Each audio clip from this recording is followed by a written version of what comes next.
کتوں کی جو آواز ہے وہ گداگر کے رزق کو ختم نہیں کر سکتی، کم نہیں کر سکتی. تو عرفی کا کہنے کا مقصد یہ ہے کہ بھائی رستے سے اس انداز سے گزرو کہ رستے میں بیٹھے اور بھونکنے والے کتوں کی طرف تمہاری توجہ نہیں ہونی چاہیے.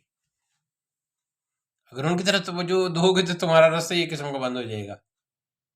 دیکھیں نا، پانی جو ہے، پانی اسٹوڈنٹ لائف میں پانی کی طرح آگے بڑھنا چاہیے. پانی جب آتا ہے تو آگے پتھر آ گیا تو پانی ایسے ہو جائے گا، آگے درخت آئے گا تو پانی ادھر ہو جائے گا، آگے مٹی کا ڈھیر آ گیا تو پانی ادھر ہو جائے گا. کبھی ایسے ہوا ہے کہ پانی رک کیوں نہیں رکتا ہو؟ پانی اپنا راستہ بناتا ہے. اچھا، پھر یہ ہے کہ ایک بہت ہی بڑی ایک قسم کی زنجیر آپ سمجھ لیں جو دماغ میں وہ جکڑا ہوتا ہے، جس نے دماغ کو فلاں کیا کہے گا، فلاں کیا کہے گا، فلاں کیا کہے گا. یہ ایک زنجیر ہے، اس کو تو پہلے ہی توڑ دینا چاہیے. اسٹوڈنٹ لائف میں توڑ دینا چاہیے. اس کو اپنے گول کو سامنے رکھنا چاہیے. کوئی کچھ بھی کہتا رہے، میرا یہ گول ہے، میں نے اس کو اچیو کرنا ہے. یہ بھی ذہن میں رکھنا چاہیے کہ بہت ساری جو باتیں ہوتی ہیں وہ سلیبس میں اور اس میں ہم پڑھ رہے ہوتے ہیں، لیکن پریکٹیکل لائف سے اس طرح کا تعلق میں نہیں ہوتا. اسی لیے میں نے کہا کہ آپ غیر نصابی سرگرمیوں کی طرف بھی بعض اوقات اس ہوتا ہے کہ آپ لائبریری میں گئے تو آپ نے ایک بک اٹھا لی، اس بک میں کچھ آپ نے سطور پڑھی تو اس میں کچھ لکھا ہوا تھا کہ تمہیں یہ کرنا چاہیے اور تمہیں یہ نہیں کرنا چاہیے، تمہیں یہ کرنا چاہیے. تو وہ آپ کا ایک ذہن، اور اس میں ایک کھڑکی کھل جاتی ہے، ایک دریچہ کھل جاتا ہے آپ کے ذہن کا. ٹھیک ہو گیا جی. اب میں نہیں سمجھ رہا کہ آپ کا جو سوال تھا پتہ نہیں میں اس کا اب تک جواب دے پایا ہوں یا نہیں. تو اس سے ریلیٹڈ کوئی اور آپ کا سوال ہے تو جو میں نے گفتگو کی ہے اس کے باوجود اگر آپ کو کچھ اس میں سمجھنے میں دقت ہو رہی ہے تو آپ کچھ اس طرح کا اور سوال کر سکتے ہیں، پھر ہم اس گفتگو کو ختم بھی کر دیں گے.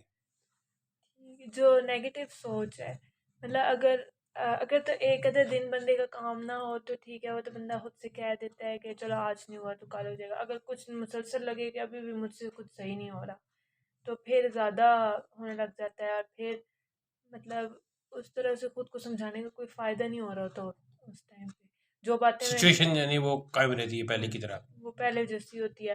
اور مطلب جیسے پہلے والی جو تسلی دے کے ہم خود کو سنبھال لیتے ہیں، وہ تسلی اس ٹائم پہ کام نہیں کر رہی ہوتی. مطلب سچویشن زیادہ خراب ہونے لگ جاتی ہے، تو پھر اس کیس میں کیا کرنا چاہیے؟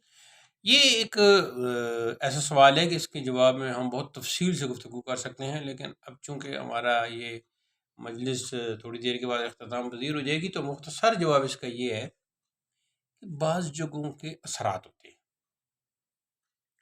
تو آپ دیکھیں کہ آپ کو کس جگہ پہ بیٹھ کے زیادہ سکون ملتا ہے، کس جگہ پہ بیٹھ کے آپ کو پازیٹیو سوچ آتی ہے، نیگیٹو سوچ نہیں آتی، یا کس جگہ پہ بیٹھ کے آپ کو نیگیٹو سوچ آتی رہتی ہے.